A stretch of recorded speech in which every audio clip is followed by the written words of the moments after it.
Greetings, gods of creation, mystery, magical mystery.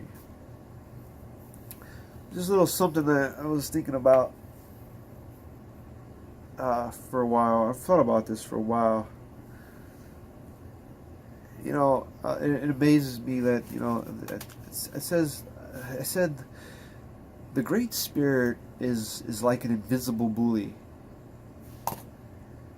and it forces you to uncomfortable places. And in these places, you either let it like control you, or you use it, to your advantage. You surrender to it, uh, realizing that it's actually a soft bed of flower petals, and that's sort of like how I got here, like, and I think about in the past. Uh, Obviously, this is why we're here now in the past. So this is why we're down here. So uh, so it was sort of like it keeps breaking you down until you surrender to surrender to this madness. And like, all right, man, I'm done. I'm done being in the hospital. I'm done doing drugs. I'm done living a fucked up life of, chaos, destruction. You name it. Any kind of demon, you name it. That's where I've been. Uh, it keeps breaking you down until you surrender to this madness. And then realizing that it's just it's really a delightful swim in a sea full of sharks, and the sharks, they're like the third dimensional people, the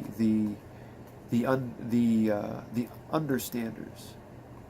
Those are the people who are actually standing under what we think, what the overstanding thinks. So, in other words, it's sort of like being in that prison where you let people's visions and speaking control you very easily. So now you let it hang over your head. You stand under it in that anger place, instead of coming up to terms and realizing that you know. Uh,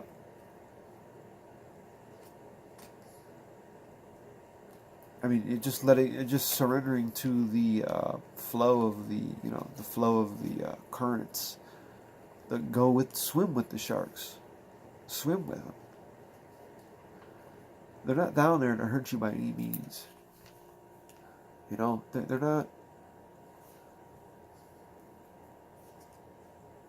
Uh, so when you're out here in third dimensional society, you're like swimming, going. So if you surrender to the current, the flow of all the madness, and just accept it, and accept people's anger, and accept it, just accept it from a cosmic dimensional perspective, right? And if you think about it, you accept all these people's angers and lashing out, all this stuff. Like things will change. It's sort of like when you ignore a puppy when it's biting you. It won't want to have anything. As soon if you just go like that, or this type of thing, it leaves you alone. Same with the sharks. Same with this third dimensional reality.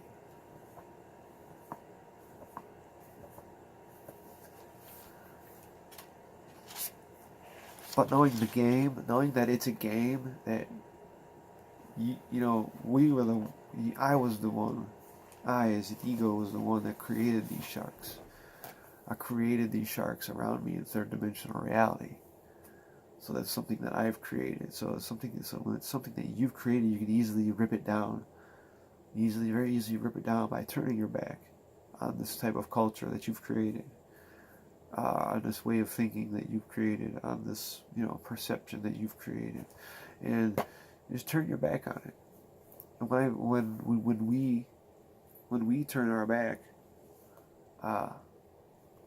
you know, We were like swimming with the sharks. We were able to swim with the sharks because the sharks knew that we were killers as well, that we could kill them very easily. So just, if you go prepared, now you have all this knowledge, this wisdom, and you don't even need it for that. But you can, very easily help change a view, a perception on somebody through just this way of speaking, just by way of manipulating sharks, if you go prepared.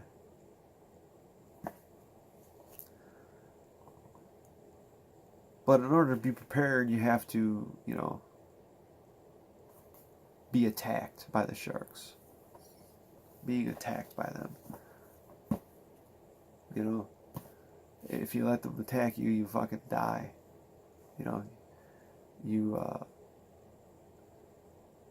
If you surrender unconditional love to them, and then you know that there's no such thing as death. Death is just an illusion. It's something that you've created, that we've created. So, but anyway, I just to think of that, even just to think about swimming with sharks, is you could give would induce psychosis in somebody who doesn't even have psychosis. You're just thinking about it.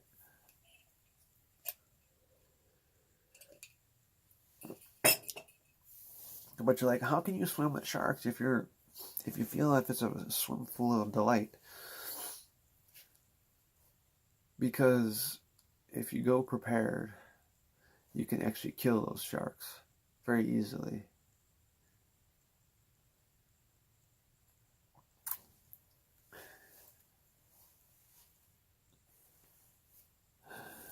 There is no death. There is no death. You fear it. So you're just fearing it. Because why? Because society tells you? Because the English way tells you? Because the Western thought, the dominant masculine tells you that? Why is it? You always want to go back to, why do you believe that? Why do you believe it? Because why?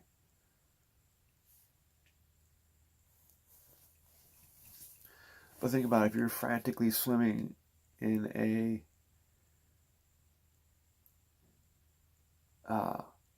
in open waters with some sharks around you, they're gonna get you. But if you surrender to it, you be smart about it. The people have gotten away. You can get away. The same way you deal with these people, with the knowledge, the seed planting, a pop in the nose, punch in the face, a harpoon in the gut, whatever it is, you know the way. Only the artists will find the way to save the soul of mankind. And if the artist cannot find the way cannot be found. Think about that. Like, what do you mean, the artist? Are you gonna paint your way out? No, dude. No. I'm not gonna paint my way out, Think about what art really is. Art is a language. That's all it is a language. It's a way to dissolve the English interpretation of anything. It's a way to dissolve reality, a way to dissolve boundaries, is through art. Art is a language of the soul, and it dissolves all boundaries. So, if you can get past that, the English interpretation of art, what is art? Art is advanced reality transformation. Just think about that. What is that? What is advanced? So it means, I don't know, advanced. Listen to it. Advanced reality. So you're at advanced, or you're at it just sounds higher, right? Like you're advanced, like knowledgeable, like ahead of time. You're ahead of reality. Okay, so transformation is you changing that whole thing. You transform the whole thing according to your perception, according to you. Not your lineage, not your teachers, you. You are the only one that matters. You yourself. But you're going to say, but that's so ego. No, because when you sit like that, you're not out there judging anything, you know. You're not out there doing any kind of judgment. You're just noticing, yeah, it is what it is. The ego is actually surrendering to the spirit. The ego is actually in co-partner with the spirit. And because the ego will actually help transform the spiritual language on a more, authentic way, instead of just this body speaking that,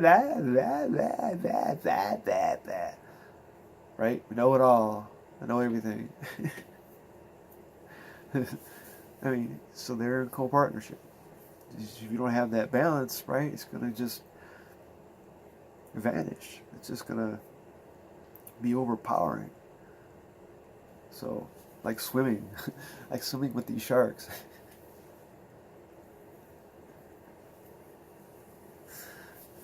They're like, how could you say that swimming with sharks in a bed of flowers? Because it's a more way of saying it. Like, wake the fuck up. Listen to your power of your mind. And not the ego, Listen to the power of it. What is the power of? The power is that you can dissolve all boundaries. You can dissolve all boundaries.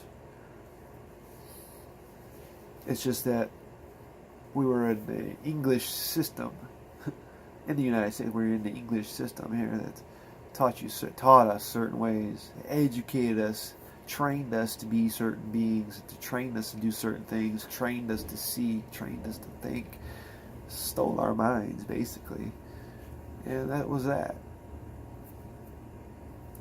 So,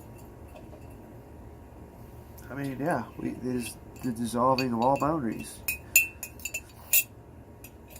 And if you don't believe that, then there's a limit that you place there. You place that limit there, and you won't get past it. You won't see past an English interpretation of a certain thing. So, anyway, that's enough hollering for now. Let's get out of here. I thought I'd spit that out. I love you guys. Thank you for following, staying in contact, and claiming this authentic pride. It's not even a pride, it's just an authenticity. It's an actual real person. A real person claiming they're psychotic, or claiming they're depressed. Claim that shit. Now once you start claiming, you start questioning yourself. Why am I depressed? Makes you think, why am I even depressed? How do we get out of it? By advancing reality transformationally. Alright. Many, many blessings. Many, many blessings. I love you guys. Be unique, be inspiring. Go follow the unicorn. I'll see you soon.